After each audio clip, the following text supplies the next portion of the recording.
Let's talk about gastrin first. We will talk about the site of release of gastrin, the stimuli of release, the actions and the regulations. Same will go with other GIT hormones. So first let's talk about the site of release of gastrin. The gastrin is released by the pyloric glands of stomach. Pyloric of stomach and duodenum plus proximal part of jejunum. So this will be the site of release.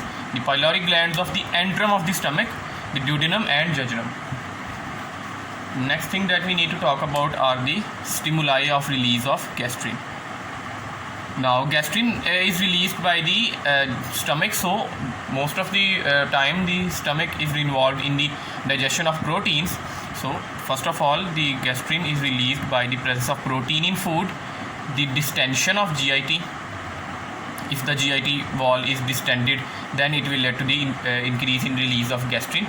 And the most important one is the vagal stimulation, that the parasympathetic stimuli from the vagus nerve will lead to the increase in the release of gastrin. So know how this will happen.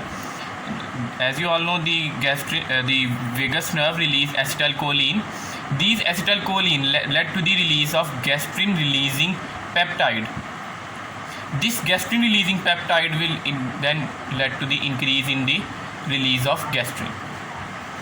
Okay, now let's talk about the most important aspect of these hormones, the action of these hormones. Actions. Now the stimuli for the release of gastrin is protein, the most important stimulus, and the action of the gastrin will be related to the digestion of protein. So digestion of protein is related to the pepsin, the activation of the pepsinogen into pepsin, and this will be caused by the hydrochloric acid. So obviously the gastrin will lead to the secretion of the hydrochloric acid by the stomach. Now what will be the exact mechanism?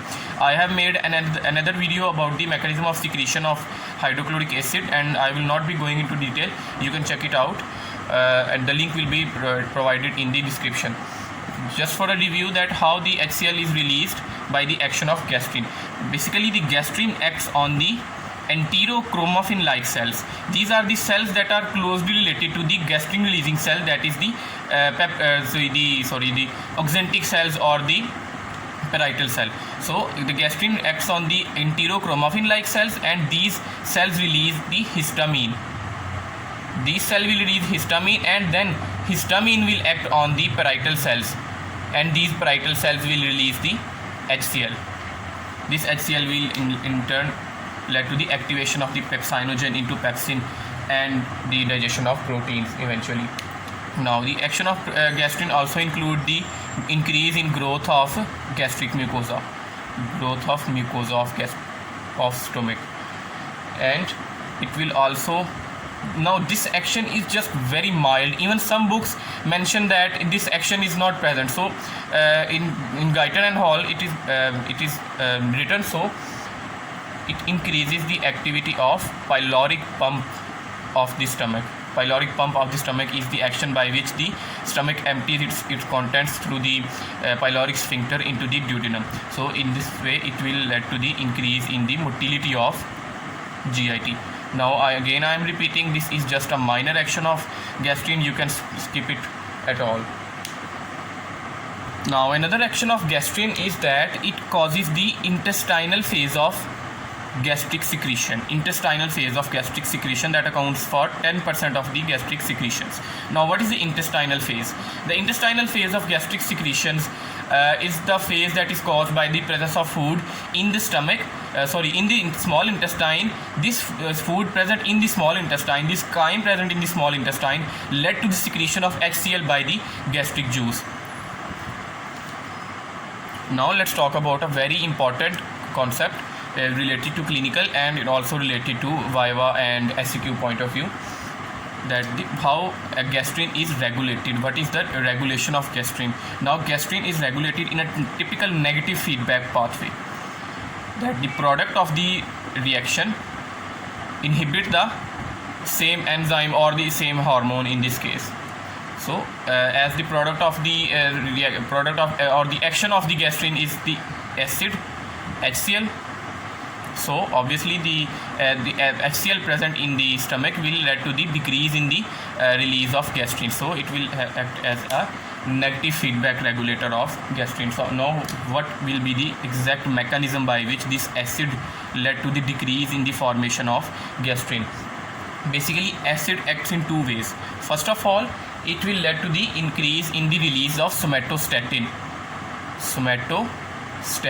from the gastric glands or the gastric mucosal cells, you can say. This somatostatin again has two actions. The first action of somatostatin that it will lead to the direct effect on the parietal cells, and decrease their activity. In this way, it will decrease the activity of parietal cells, and second, it will decrease the activity of gastrin releasing cells of the pyloric antrum, duodenum and jejunum. Gastrin releasing cells, these are the G cells, they are also called the G cells. Now the second action of second mechanism by which these two actions are mediated by somatostatin. This second action is not mediated by somatostatin. The acid that is released by the action of gastrin also increase the formation of secretin, another GIT hormone, as we will see. This secretin then leads to the decrease in the formation of gastrin. This secretin will lead to the decrease in the formation of gastric acid. So here we have completed the gastrin. In the next part we will talk about the secretin and the cholecystokinin.